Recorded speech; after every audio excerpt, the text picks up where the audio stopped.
In today's video, I'm going to teach you how to accept an invitation from Slack.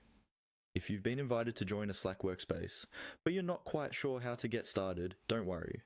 I'll walk you through the entire process, step by step, so you can join your team's workspace quickly and without confusion.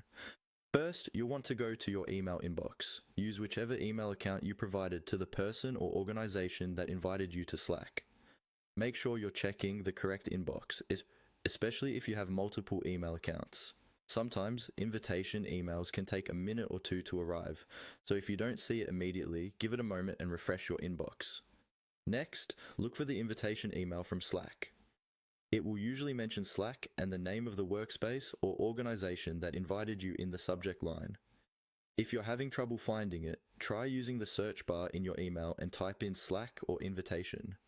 Also, check your spam or junk folder, because occasionally automated emails like this can end up there by mistake.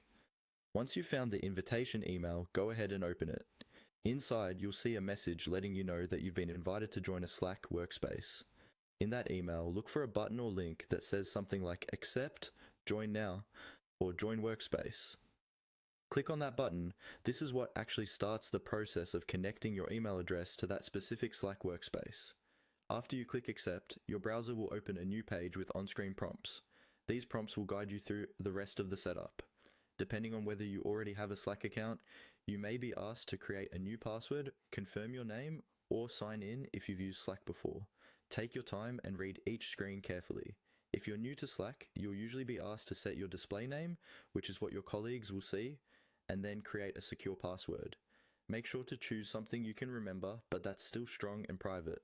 If you already have a Slack account with that email, you might only need to sign in, and you'll be added to the new workspace automatically.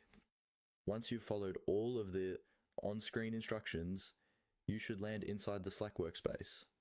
From there, you can start exploring channels, sending messages, and collaborating with your team.